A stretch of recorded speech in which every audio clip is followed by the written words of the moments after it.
অবশেষে জারি হলো বহু কাঙ্ক্ষিত গেজেট। নবম পে স্কেল বাড়লো সর্বোচ্চ 13,500 টাকা পর্যন্ত। আগস্ট মাস থেকেই কার্যকর।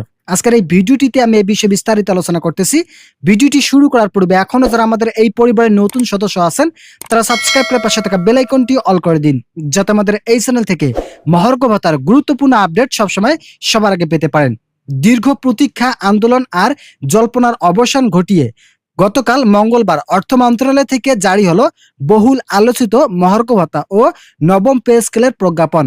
সকাল 10টায় মন্ত্রণালয়ের ওয়েবসাইটে গেজেট প্রকাশের সঙ্গে সঙ্গেই তা দেশ জুড়ে সরকারি কর্মকর্তা, কর্মচারী, শিক্ষক ও সংশ্লিষ্ট মহলে ব্যাপক আলোড়ন তোলে। নতুন গেজেট অনুযায়ী 11 থেকে 20তম গ্রেডে কর্মরত সরকারি চাকরিজীবীদের বেতন গড়ে সর্বোচ্চ 13,560 টাকা পর্যন্ত বাড়ানো হয়েছে, যা জুলাই মাস থেকে কার্যকর হবে বলে জানানো হয়েছে শিক্ষা মন্ত্রণালয় থেকে। এই বেতন বৃদ্ধির ফলে সবচেয়ে বেশি উপকৃত হবে নিম্ন ও মধ্য গ্রেডের কর্মচারীরা, যাদের দীর্ঘদিনের চলা আর্থিক চাপ কিছুটা হলেও লাঘব হবে। গেজেট অনুযায়ী পূর্ণাঙ্গ নবম পে স্কেল কার্যকর না হওয়া পর্যন্ত সমসাময়িকভাবে 30% হারে মহার্ঘ ভাতা চালু থাকবে, যা মূল বেতনের ভিত্তিতে গণনা করা হবে। বাড়তি সুবিধা হিসেবে বাড়ি ভাড়া ও চিকিৎসা ভাতা হারেও কিছুটা বৃদ্ধি এসেছে। সরকারি গেজেট অনুযায়ী কারো মূল বেতন বর্তমান তুলনায় কম হয়ে যাওয়ার কোনো সুযোগ নেই, বরং সরকার এই কাঠামোর আওতায় অর্থনৈতিকভাবে লাভবান হতে যাচ্ছেন। 2015 সালে অষ্টম পে স্কেল চালুর পর গত 9 বছরে দেশের মূল্যস্ফীতি ও জীবনযাত্রার ব্যয়ের চাপ বেড়ে গেলেও বেতন কাঠামোতে কোনো পরিবর্তন আসেনি। এর ফলে মাঠ পর্যায়ে কর্মচারীদের মধ্যে ক্রমবর্ধমান অসন্তোষ দেখা দেয়।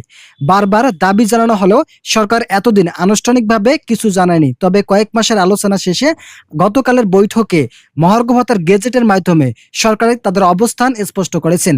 ভিডিওটির এই মুহূর্ত পর্যন্ত এসেও যারা এখন আমাদের এই চ্যানেলের নতুন সদস্য আছেন তারা সাবস্ক্রাইব করে পাশে থাকা বেল আইকনটি অল করে দিন, যাতে আমাদের এই চ্যানেল থেকে মহার্ঘ ভাতার গুরুত্বপূর্ণ আপডেট সবার আগে পেতে পারেন। নবম পে স্কেলের কাঠামোতে গুরুত্ব দেওয়া হয়েছে বৈষম্যহীন ও অন্তর্ভুক্তিমূলক বেতনের উপর। একই গ্রেডে পদ ভেদে আর্থিক পার্থক্য নিরসনের চেষ্টা করা হয়েছে। অতীতে এমনও দেখা গেছে পদোন্নতির পর কেউ কেউ আর্থিক ক্ষতির সম্মুখীন হয়েছেন। এবার সে ধরনের বৈষম্য পরিহার করে শিক্ষকদের ক্ষেত্রেও অবকাঠামো সমতা আনার প্রয়াস চালানো হয়েছে।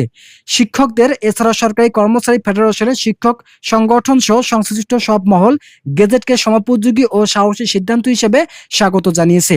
কর্মচারী কল্যাণ ফেডারেশন সভাপতি এক বিবৃতিতে বলেন, সরকার প্রমাণ করতে চাচ্ছেন যে কর্মচারীদের জীবন বাস্তবতা বুঝতে সক্ষম এবং জীবনযাত্রার মান উন্নয়নে গুরুত্বপূর্ণ অবদান রাখবে। তবে একই সঙ্গে তিনি দ্রুত সকল কাজ বাস্তবায়ন করতেছেন। তবে ব্যাংক নির্দিষ্ট বেতন প্রদান এবং ইএফটির মাধ্যমে বকেয়া পরিশোধ নিশ্চিত করার দাবি জানান সরকারি চাকরিজীবীরা।